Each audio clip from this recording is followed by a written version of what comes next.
Today's topic is inverted word order, otherwise known as putting something other than the subject first in a sentence.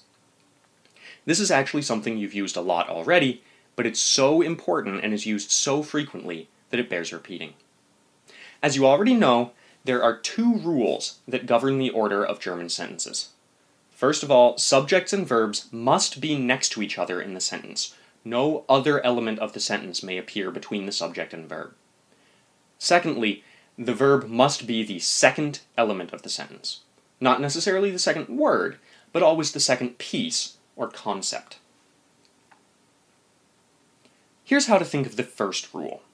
The subject and verb are in love and don't want to be separated. What makes their relationship different in English than it is in German is that in German, the order they come in doesn't matter.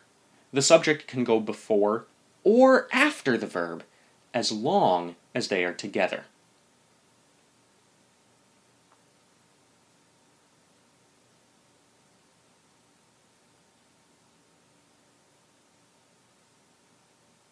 For the next rule, make the number 2 with your fingers.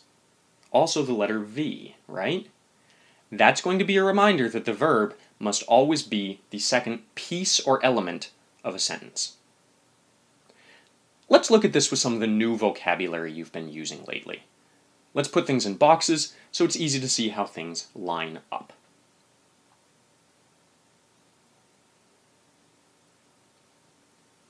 We'll start with the sentence, Ich habe Englisch 8 Uhr. Notice that the subject, ich, is first, and the verb habe is second. So rule number 1 is okay because they're next to each other. Rule number 2 is also met because the verb is second. So this sentence checks out. To challenge yourself, pause the video now and see what other combinations you can come up with that start this sentence with a different element.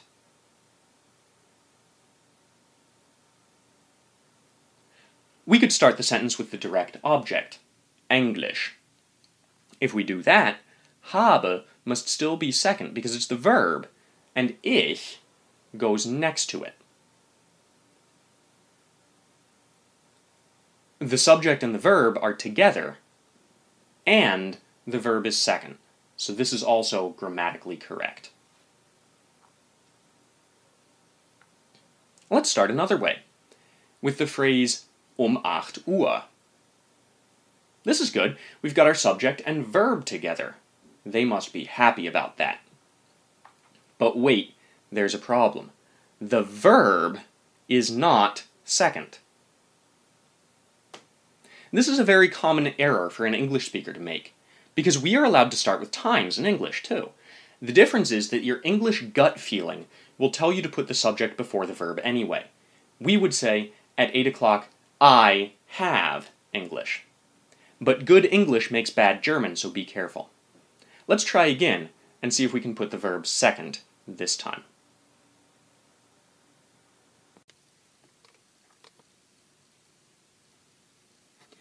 This time, after we fixed it, we've got 8 Uhr habe ich Englisch.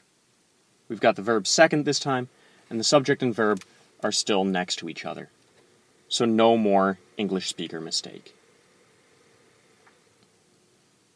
Let's try another one with the sentence, Dann habe ich Mathe.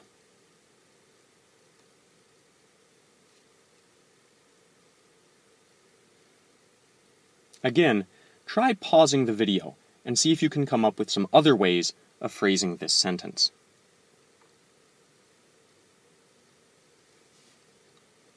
If we started with ich, we could make this sentence, right?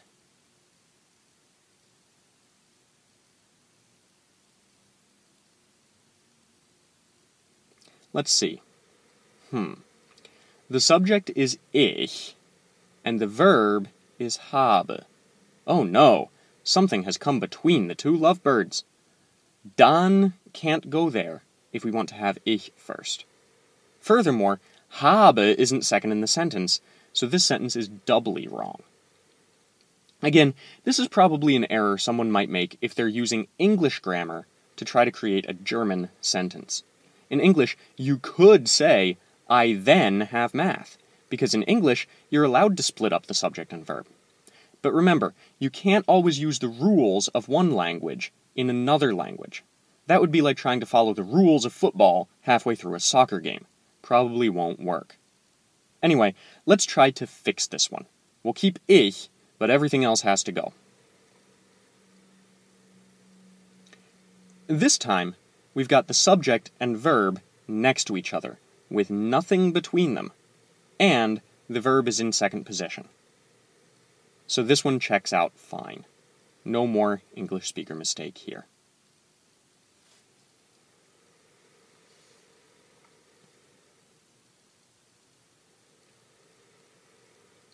We'll do one more variation on this same sentence, but we'll do it right this time. If we start with Mathe, we could say, Mathe habe ich dann. Here, the verb is second, and the subject and verb, habe and ich, are next to each other. So this is a grammatically perfect sentence. Once more, just because it can never be repeated enough, notice that all of the words in the second box here are conjugated verbs. That's because verbs must always, always, always go second in German statements.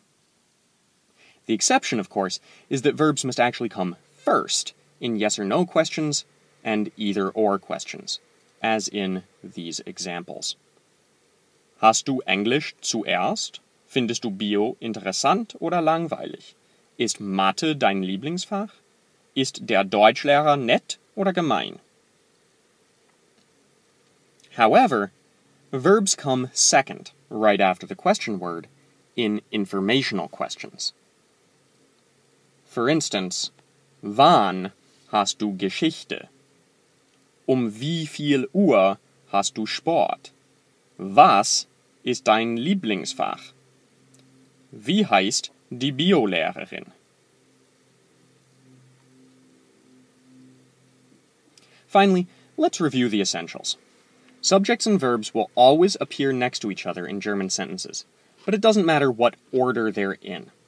What matters is that the verb has a very special spot in the sentence, the second position, and will always go there in any statement or informational question. In yes or no questions and either or questions, the verb will go first, followed by the subject. Again, this can be tricky for English speakers because English grammar habits can interfere with making good German sentences. So remember the heart and the